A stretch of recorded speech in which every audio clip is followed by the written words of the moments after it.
அனைவருக்கும் வணக்கம் மக்களே, எல்லோரும் வந்து எப்படி இருக்கீங்க? இப்போ விவசாயத்துக்கு ஏகப்பட்ட ஸ்கீம்ஸ் பண்ணுறாங்க, ஏகப்பட்ட பாலிசி வந்து கொண்டு வராங்க. அது மட்டும் இல்லாமல் இப்போ ஏகப்பட்ட டெக்னாலஜிலாம் வந்து வருது. அதெல்லாம் ஒரு பக்கம் வந்து இருந்தாலும் நம்ம இந்தியாவில் இதுவரை ஏகப்பட்ட பஞ்சங்கள் வந்து வந்திருக்குது. நம்மளுக்கே ஒரு சில பேருக்கு தெரிஞ்சிருக்கும். அப்படிப்பட்ட பஞ்சங்களை வந்து இந்த குறிப்பாக வந்து இந்த கிளைமேட் மாறினது, அப்புறம் இந்த பூச்சி தொல்லை, நோய் வந்து அதிகமாகிடுச்சு அப்படின்னு தான் வந்து ஒரு மேலோட்டமாக ஒரு இது இருக்குது. தவிர கீழே அதுக்கு அடிமட்டது அதோட இன்னொரு இது உண்மையாக வந்து யாருக்கும் இன்னும் தெரியாமல் வந்திருக்கு. எதனால இது வந்துச்சுன்றதை பார்க்கணும். சரிங்களா? நோய் வந்திருக்கு ஓகே அப்படின்னு மட்டும் பார்த்துட்டு நோயினால் ஆயிடுச்சு அப்படின்னு வந்து மொட்டையெல்லாம் சொல்லக்கூடாது. நோய் எதனால் வந்துச்சுன்றதை நீங்கள் வந்து ஃபஸ்ட்டு வந்து தெரிஞ்சுக்கணும். ஸோ அதை தான் வந்து இந்த வீடியோவில் உங்களுக்கு தெளிவாக வந்து சொல்கிறேன். இதான் வந்து உண்மை. நிறைய பேருக்கு வந்து தெரியாமல் வந்து இருக்குது. இதனால தான் இப்போ வரையும் நம்ம வந்து ஏகப்பட்ட டெக்னாலஜி அப்படின்னு சொல்லி ஏகப்பட்ட கெமிக்கல் எல்லாத்தையும் வந்து கொண்டு வந்துட்டுருக்கோம். நல்ல தயவுசெய்து இந்த உண்மையை வந்து தெரிஞ்சுக்கோங்க. ஃபஸ்ட்டு வந்து ஆரம்பிக்கணும் அப்படின்னா 1608 அதாவது 24 ஆகஸ்ட் இந்த தேதியில் தான் வந்து பார்த்திங்கன்னா பிரிட்டிஷ் வந்து நம்ம இந்தியாவுக்கு வணிகத்துக்காக, அதாவது ட்ரேடிங்காக வந்து வந்தாங்க. வந்து வணிகத்துக்காக வந்ததுக்கப்புறம் 1765 நம்மகிட்ட வரி வந்து வசூலிக்க வந்து ஆரம்பித்தாங்க. அது குறிப்பாக எங்கே வந்து பார்த்திங்கன்னா இந்த Bengal side, Bengal north side, அந்த மாதிரி முகல் எம்பரரை ஃபோர்ஸ் பண்ணி ஒரு ட்ரீட்டியில் பிரிட்டிஷ் ஈஸ்ட் இந்தியா கம்பெனி ட்ரீட்டை வந்து சைன் பண்ண வச்சு வரி வந்து வசூலிக்க வந்து ஆரம்பித்தாங்க. ரொம்ப கொடூரமாக வரி வந்து வசூலித்தாங்க. கிட்டத்தட்ட அந்த பயிரோட வேல்யூ 89% ஆஃப் த வேல்யூ வந்து வரியாக நீங்கள் வந்து எங்களுக்கு வந்து கட்டணும்னு சொல்லி கொடூரமாக வரியை வந்து வாங்க ஆரம்பித்தாங்க. அண்ட் இதனாலே வந்து பார்த்திங்கன்னா 1770, அதாவது வரி வசூலிக்கு அடுத்த 5வது வருஷம் ஒரு மிகப்பெரிய பஞ்சம் வந்து 1 கோடி பேர் வந்து நம்ம இந்தியாவில் வந்து இறந்து போனாங்க இந்த பஞ்சத்தினால. அது மட்டும் இல்லாமல் அவங்க வந்து சும்மா இல்லாமல் இந்த முன்னோர்கள், இந்த ராஜராஜ சோழன் முன்னோர்கள் அங்கேயும் வந்து பார்த்திங்கன்னா இந்த கெனால் சிஸ்டம், மழைநீரை சேமிக்கிற சிஸ்டம் வந்து அங்கே நிறைய வந்து இருந்துச்சு. இந்த ஏரிகள், குளங்கள் அந்த மாதிரி நிறைய வந்து இருந்துச்சு. அது எல்லாமே ஆக்கிரமிச்சு எல்லாமே வந்து கண்டுக்காமல் விட்டு எல்லாமே வந்து தண்ணி எதுவுமே, நீர்நிலைகள் எதுவுமே வந்து தண்ணியே வந்து எல்லாம் போனோம். அந்த கேனல்ஸ் வந்து டிஸ்ட்ராய் பண்ணி நீர் வந்து எங்கேயும் வந்து சேமிக்கப்படாமல் வந்து போனதுனால தண்ணீர் வந்து பற்றாக்குறை, ட்ரவுட் வந்து 1870களில் இன்னொரு பஞ்சம் வந்து கிட்டத்தட்ட 50 லட்சம் பேர் வந்து இறந்தாங்க. ட்ரவுட்டுன்னு மட்டும் மொட்டையாக சொல்கிறாம அது கீழே இன்னொரு ஒரு காரணம் இருக்குது. அது வந்து தெரிஞ்சுக்கணும். அதுக்காக இந்த வீடியோ. சரிங்களா? இது ஒரு காரணம். இதுக்கு அடுத்து வந்து பார்த்திங்கன்னா அந்த பயிரில் 89% வந்து இந்த பிரிட்டிஷ்க்கு வந்து வரியாக வந்து கட்டணும் இல்லையா? ஸோ அப்படியே விவசாயிங்க கஷ்டப்பட்டு உருவாக்குறதுனால பிரிட்டிஷ் வந்து ஈஸியாக வந்து வாங்கிட்டு போயிட்டாங்க. அங்கே கஷ்டப்படுற விவசாயிகள் வந்து சோறு இல்லாமல் வந்து போச்சு. அதுவும் இல்லாமல் பிரிட்டிஷ் வந்து அங்கே வந்து கேஷாக தான் வந்து வாங்குவோம்னு சொன்னதுனால எல்லாத்தையும் வந்து விற்று அவங்களுக்கு வந்து வரியாக வந்து கட்டினாங்க. இது ஒரு மிகப்பெரிய இது. அது மட்டும் இல்லாமல் அப்படி கட்டும்போது அப்படி கட்ட அவங்களுக்கு வந்து எதுவும் இல்லை, அவங்களோட குடும்பத்தை வந்து பார்த்துக்க முடியல, தேவையான உணவு வந்து கிடைக்கல. அண்ட் அது மட்டும் இல்லாமல் நிறைய பேரால் இந்த வரியை வந்து கட்ட முடியல. அதனாலே அவங்க நிலத்தை வந்து விற்றுட்டாங்க. சரிங்களா? விற்றுட்டு கொத்தடிமைகளாக பிரிட்டிஷுக்கு கீழே போய் வந்து வேலை பார்த்தாங்க. அந்த மாதிரி கொத்தடிமையாக அந்த விவசாயிகளோட நிலத்தை வந்து ஏலத்தில் விட்டு நல்லா பணக்காரங்க வந்து வாங்கிட்டு போயிட்டாங்க. தனக்கு வந்து சம்பளம் இல்லாமல், உணவு இல்லாமல், நிலம் இல்லாமல் வந்து பார்த்திங்கன்னா வேறு வழியே இல்லாமல் பிரிட்டிஷ் சொல்ல வந்து ஏற்றுக்கிட்டு பட்டணத்தில் வந்து போய் வேலை பார்த்தாங்க. அப்படி பட்டணத்தில் வேலைக்கு போனவங்க வந்து கூப்பிட்டு போய் எங்கே மலைகளில் இருக்கிற மரங்கள் அழித்து டீ தோட்டத்தை வந்து போட்டாங்க. சரிங்களா? இப்போல்லாம் வந்து பார்த்திங்கன்னா பருவமழை அதெல்லாம் வந்து கிடையாது. எல்லாம் புயலே எல்லாம் வந்து ரொம்ப லேட்டாக வந்து வருது. அந்த மாதிரி தான் வந்து இருக்குது. ஆனால் முன்னாடி வந்து எல்லாம் கரெக்டாக நல்லா தான் இருந்துச்சு. என்ன காரணம்னு பார்த்தீங்கன்னா அப்போ வந்து மலைகளில், காடுகளில் நிறைய பெரிய பெரிய மரங்கள் வந்து இருந்துச்சு. வர புயலை நல்லா வந்து அது வந்து மறைச்சி நம்மளுக்கு வந்து வெறும் மழையாக மட்டும்தான் வந்து கொடுத்துச்சு. இப்போ தான் வந்து பார்த்திங்கன்னா பெரும் புயல் அப்படின்லாம் வந்து சொல்லிட்டு இருக்கோம், பெரும் வறட்சி அப்படின்லாம் வந்து சொல்லிட்டு இருக்கோம். இதுதான் வந்து பார்த்திங்கன்னா இன்னொரு ஒரு காரணம். அப்படியே அதுக்கு அடுத்து வந்து பார்த்தோம் அப்படின்னா இந்த ரயில்வேஸ். இப்போ வந்து நிறைய பேர் இந்த காட்டுப்பன்னி தொல்லை, அப்புறம் இந்த மயில் தொல்லை, அப்புறம் இந்த பூச்சி தொல்லை, வெள்ளையாக இருக்கட்டும், இந்த புழுக்களாக இருக்கட்டும், எல்லாமே வந்து காட்டை அழித்து இந்த ரயில்வேஸ் வந்து போட்டாங்க.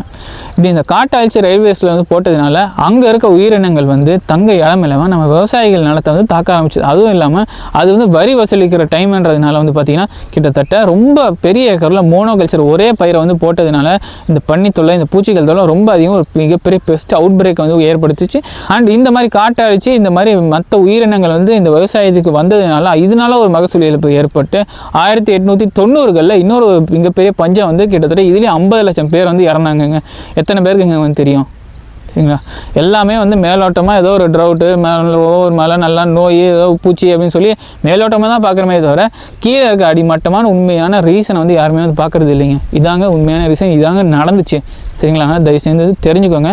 எப்போவுமே காடுகள் வந்து பார்த்திங்கன்னா நான் போய் அதுக்கு யூரியா போகிறதில்ல, எந்த ஒரு கெமிக்கல் எதுவுமே வந்து அடிக்குது. ஆனால் அது பாட்டு நல்லா வந்து பச்சை பசேல்னு வந்து வருது இல்லைங்களா? ஏன்னு வந்து கேட்டிங்கன்னா இன்னொன்று அழிக்க இன்னொன்று வந்து இருக்குது, இன்னொன்று கட்டுப்படுத்த இன்னொன்று வந்து இருக்குது ஆல்ரெடி.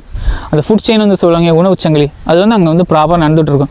நாம் போய் என்ன பண்ணோம், ரயில்வேன்ற பேரில் எல்லா காட்டையும் வந்து அழிச்சிட்டு அங்கே வந்து போடவும் அங்கே இருக்க நன்மை செய்யும் நம்மளோட நண்பர்கள் வந்து பார்த்திங்கன்னா இறந்துட்டாங்க. இப்போ இந்த தீமை செய்கிற இவங்க வந்து பார்த்திங்கன்னா ரொம்ப அதிகமாகி நம்ம வயலை வந்து தாக்க ஆரம்பிச்சிட்டாங்க. இதனால் ஒரு பெரிய மகசூல் இழப்பு இப்போ வரையும் நடந்துகிட்டு இருக்குது. இந்த குறிப்பாக இந்த வெள்ளையாக இருக்கட்டும், இந்த பழைய ஈக்கலாக இருக்கட்டும், எல்லாமே காட்டில் இருந்து காட்டை அழிச்சதுனால இங்கே வந்து ஃபீல்டுக்கு வந்தது தான். சரிங்களா? இப்போ இதுக்கடுத்து 1943 சரிங்களா, பெங்கால் ஃபெமின் கிட்டத்தட்ட இந்தியாவில் 30 லட்சம் பேர் வந்து இறந்தாங்க. அதுவும் வந்து பார்த்திங்கன்னா கிட்டத்தட்ட செகண்ட் வேர்ல்டு வார் டைம். அதாவது செகண்ட் வேர்ல்டு வார் வந்து பார்த்திங்கன்னா 1939 1949 வரையும் நடந்துகிட்டு இருந்துச்சு. ஸோ அப்போ அந்த டைமில் வந்து பார்த்திங்கன்னா பிரிட்டிஷ் வந்து இங்கே உற்பத்தியான நெல்லை வந்து செகண்ட் வேர்ல்டு வார் யூரோப்பா அந்த மாதிரி அங்கே வந்து அவங்க எடுத்துகிட்டு போயிட்டாங்க, அவங்களுக்கு தேவைன்னு சொல்லி. இங்கே வந்து எதுவும் இல்லை. அதனாலே இன்னொரு பஞ்சம் வந்து வச்சு இது வந்து உண்மையான ரீசன் ஒன்றும் தெரியாமல் இருக்குது. ஸோ இது வந்து one of the reason. And அதே மாதிரி இதுக்கு முன்னாடி இன்னொரு ரீசன் இருக்குது. என்னென்னு வந்து பார்த்தீங்கன்னா 1935 பிரிட்டிஷ்காரன் வந்து விட்டுட்டான், நீ வந்து உனக்குன்னு தனியாக வந்து கவர்மெண்ட் வந்து ஃபார்ம் பண்ணிக்க, நீயே உன்னோட கவர்மெண்ட் வந்து நடத்திக்க அப்படின்னு சொல்லி 1935 நம்மளுக்கு வந்து விட்டுட்டான். அண்ட் அது மூலமாக வந்தவர் வந்து பார்த்திங்கன்னா நம்ம ஜவஹர்லால் நேரு. சரிங்களா? இவர் வந்து வந்தோன்னு என்ன சொல்கிறாங்கன்னா, விவசாயிகளுக்கு அவங்களோட நிலம் வந்து திரும்ப கொடுக்கப்படணும் அப்படின்னு. ஸோ பாருங்கள், 35 வந்து சொல்லியிருக்காரு செகண்ட் வேர்ல்டு வார் டைமில். அப்போயே வந்து முன்னாடியே வந்து சொல்லிட்டாரு. ஆனால் அது கடைசி வரையும் நடக்கவே இல்லை. அண்ட் இதனால் ஒரு பாரதியார் பாடலோட சொல்லணும்னு நினைக்கிறேன். உழுது விதைத்து அறுப்பார்க்கு உணவில்லை, பிணிகள் பல உண்டு, பொய்யை தொழுது வாழ்வார்க்கு செல்வங்கள் பல உண்டு அப்படின்றது.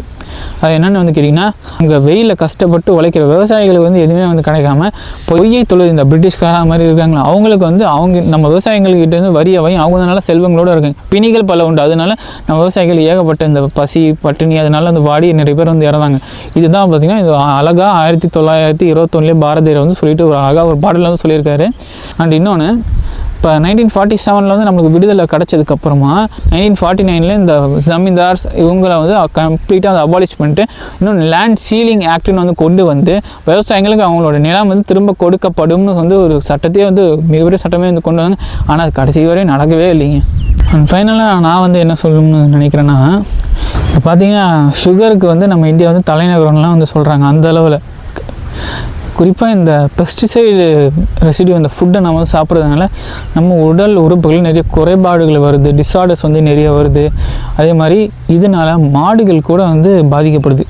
சரிங்களா? அதனால் தயவு செஞ்சு கொஞ்சமாச்சும் மாற வந்து ட்ரை பண்ணுங்கள். இப்போ உடனே வந்து எல்லோரும் விவசாயிகள்லாம் மாறிட்டால் ஈல்டு வந்து குறைஞ்சிரும், இது போயிடும் அப்படின்லாம் வந்து சொல்லலாம்.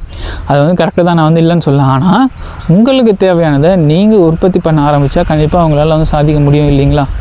அதனால தான் என்னோடய டார்கெட் வந்து விவசாயிகள் மட்டும் இல்லாமல் மொத்த மக்களையும் நான் வந்து டார்கெட் பண்ணுறேன். அதனால் தயவு செஞ்சு இவ்வளோ இருக்குது எல்லாம் டெய்லி நம்ம வந்து சொல்லிகிட்டு இருக்கோம், நிறைய வீடியோ வந்து போட்டுட்ருக்கேன். 100-150 வீடியோஸ்க்கு மேலே ஆக போகுது. அது இதுவரை ஒரு கெமிக்கல் இன்செக்டிசைட் எதுவுமே நான் வந்து ரெக்கமெண்ட் பண்ணது கிடையாது. ஃபுல் அண்ட் ஃபுல் ஆர்கானிக்காக மட்டும்தான் வந்து பண்ணிகிட்ருக்கேன். எனக்கு வந்து ஒரு கெமிக்கல் இதெல்லாம் வந்து தெரியும், என்னால் காசுக்காக அதை வந்து ரெக்கமெண்ட் வந்து பண்ண முடியாது. நான் வந்து ஃபுல் அண்ட் ஃபுல் இயற்கையாகவே வந்து போவோம். நம்மளுக்கு வந்து காசை விட நல்ல உடல் ஆரோக்கியம் தான் ஃபஸ்ட்டு. சரிங்களா?